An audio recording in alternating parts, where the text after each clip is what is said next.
Ready for another round? It's Brewsday Tuesday. Here's DreZ and Big Nate. I'm tapping the top like it's beer, but it's definitely not. Brewsday Tuesday continues. We're cracking tops, as it is more of a Brewsday Tuesday. Still brought to you by the Cellar Restaurant and Six Pack Store in downtown Blacksburg. You can go to the Six Pack Store to get some beer, but if you go to the other side, you can get the stuff that we're drinking. I would imagine they have Jameson behind the bar. And in this instance, you just cracked the top of some rich, creamy Baileys. Yeah, I'm going to be honest with you. I haven't had Baileys since college. So I don't know if I mean, I must have had it. I know it's in some cocktails or something, but I don't know if I've ever owned one. I don't know what I would do with it, really. It's really good in hot cocoa. I can tell you that. See, I don't if you use it to make your hot cocoa. I don't mess with hot cocoa. That was the that would make sense though. That sounds delicious. Baileys or rum chata. Those were the go-tos for hot cocoa. For yours truly, so I guess is it the same espresso? You're just throwing Baileys in it? Yeah, same now? espresso. I didn't add any cream or any syrup or anything. Well, because you got your cream right there. Yeah, we're gonna let the Baileys do the work on this this segment. And when I was at the liquor store looking for regular Jameson, which apparently you can't get in a normal size bottle anymore, I did see that there is Jameson Cold Brew.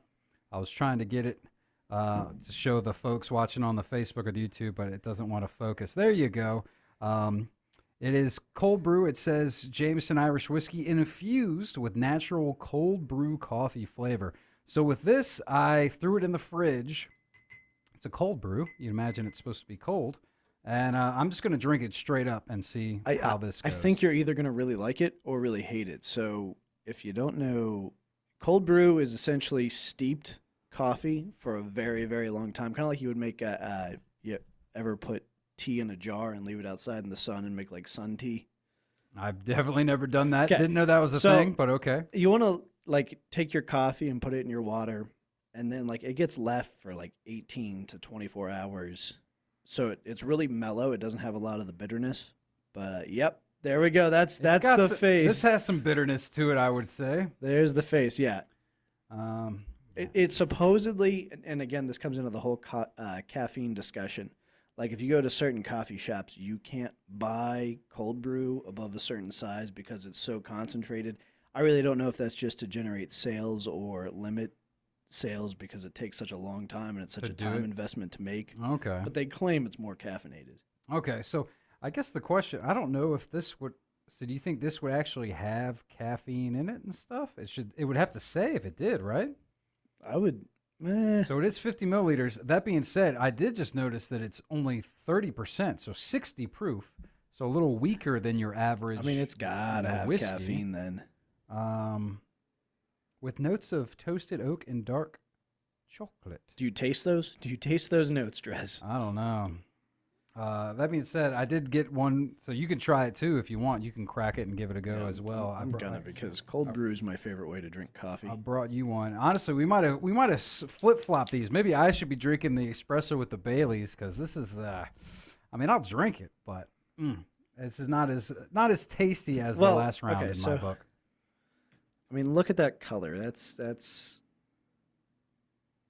almost a.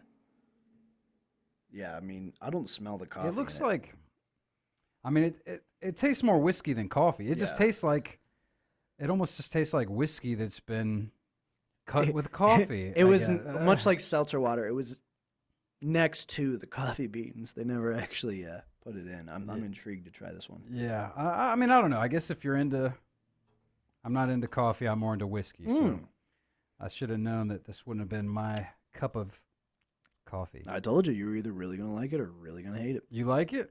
I do. But yeah, there's definitely a bit of a bitterness to it. So I would be intrigued to know their process with the coffee. Yeah, I don't know. That being said, so I did touch on the ABV. We usually talk about the beers. So this is 30%, the cold brew. Regular Jameson is 40%. The Baileys, I think, was 17%. A whopping 17. Because that is like a liqueur. This is a Huck Session Irish cream. Yes. I'm trying to think. I think don't some people like put Baileys like on their ice cream or something? Baileys is really good on ice cream. That's something we've been kind of exploring lately is different things you can put on vanilla ice cream. I know that I can't remember who I learned this from. I want to say my grandma, cream de mint. Very good on ice nice cream. vanilla bean ice cream, especially if you get the actual green one. Sometimes you get the cream de mint and it's clear and it doesn't look as pretty, but if you get the green, the rich dark green, and you put the cream de mint on ice cream, it looks really cool and it's tasty. It's very tasty. Yeah. The one we've gotten into lately. Have you had many Blackberry Wines? Probably not. But So if you make, I do, that would be a wine up my alley. I like the more sweeter wines, the fruitier wines usually. if you make like a blackberry cobbler, because Oh. in the space we used to live in, we had blackberry bushes, so we would get blackberries, and then we'd make blackberry cobbler or blackberry pie. And you'd put French vanilla ice cream on top, and then pour blackberry wine over it, and it's easily the best dessert I've ever had in my life. Well, this is probably good for me to know. I think there might be blackberries where the place where I moved There into. probably are Yeah, blackberries might where you're be. living. There might be. So that's I'll have to make a note of that. But yeah, that does sound good. But how's the so this is the same espresso. You just didn't put anything else in, just Bailey's. How much did you measure it? Was it No. 1.5 ounces? Free-handed pour, and I mean, it's Bailey's. I think it's literally designed for this project, but this tastes like something you would get at a chain coffee shop. And that's not a knock on it at all. It's pretty flawless. Yeah. So I mean, well, I don't know. I guess you're only a few sips in, but compared to the last round where you did it all fancy and then we just poured Jameson in it, can you even pick up any alcoholic notes? I'm guessing no. Very it just tastes minimal. like straight. Yeah, it tastes coffee. like it would. It's one of those that would definitely sneak up on you. And it doesn't have, like with the other one, I did foam the cream, and I don't know necessarily if you can foam Bailey's. Might be another experiment for another day, but so it doesn't have that foam, so it doesn't necessarily have that like buttery richness to it, but it's pretty damn tasty. Yeah, I don't know. Maybe I'm gonna finish it. That's for sure. I don't know. I might want to give that one a go too. Maybe you have to pop up that espresso machine again for me. Although that being said, with me not being a regular caffeine drinker, I definitely have a different buzz than I'm used to because you're mixing caffeine, so you got that bit of an upper, and then the alcohol. It definitely it feels a little fun. I feel a little funny. I feel a little warm. I don't know. Warm is not a bad thing to feel necessarily. It's an interesting little. So I mean, this is concoction. a long-standing concoction. I feel like Irish coffees probably have been together since probably the Boston Tea Party, I would imagine, because Maybe even before then, I would think. I mean, well, coffee really rose to prominence when we threw the tea overboard in the Boston Harbor. coffee wasn't a big thing before then. No, I Really? mean not in the modern world, but I would assume in South and Central America where a lot of where they these didn't have the blends are whiskey. grown. Yeah. So So okay. I would be intrigued, but are there any like concoctions that we may be sleeping on that we don't know about? I don't know. Probably. Because well, I mean, I guess there is White Russians. What is that? Milk and vodka. I love White Russians. It's not. Are you? Is that a joke? I've literally never had a White Russian. Okay, that's so funny because I love White Russians. Big Lebowski fan. First time I ever had one was when me and my brother dressed up as the dude and Walter for Halloween. A White Russian is vodka, Kahlua, and half. And I remember, it's funny, a late friend of mine, we went out to the comedy club back when we used to do that at over there at, Attitudes. That's a long time ago, but I got him a White Russian because I asked him what he wanted to drink because I was going to get him a drink. He was just like, I'll have whatever you're having. I get a White Russian for him, and he drinks it, and he's just like, oh, man, this is the best White Russian I've ever had. It's delicious. And I'm like, Oh no. I take a sip, and I'm like, it tastes like a White Russian. It's good. I always liked it. He was just like, well, what's in it? And I told him, and then he's like, that's what's in a White Russian? He apparently used to drink a White Russian. I'm using air quotes because his buddy's mom used to drink White Russians, but their version of White Russian was vodka and skim milk Okay. And that's what they would call a White Russian. So apparently, I guess maybe that is a version of it. I've never heard anybody else say milk and vodka. I've never had a White Russian because I always thought it was just milk and vodka. Oh, yeah. So now that I know the Kahlua is in there, that makes more sense. Kahlua, vodka, and half and half. It's delicious. Still like half milk.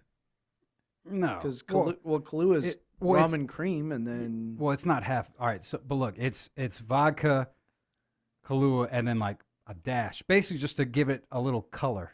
Like, all right, I smell another Brewsday Tuesday in the works. We might have to dabble with that at some point. Because yeah, White Russians are delicious. Okay. Yeah, man. I can't believe you never had one. That sounds way better because I had always had that fear, and I've never actually looked at the drink menu. I don't know about you. When I go to a bar, usually I look for the basics like Blue Motorcycle or Long Island's, because I don't know what quality liquor they're going to give me, but I know that I can get mileage out of a Blue Motorcycle. So I've never been brave enough to try it, and it's not one of those things that I'd be like, you know what, I'm going to go home and absolutely try this. Mm-hmm. So that's probably where that misconception. There needs to be a tutorial on how to order at a bar.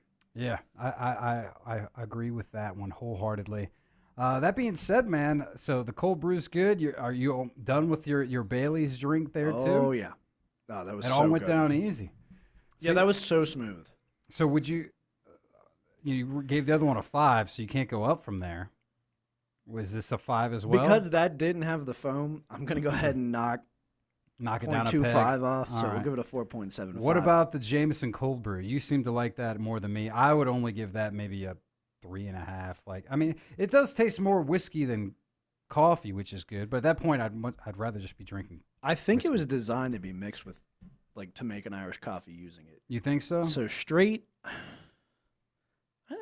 I'd give it a 4.25.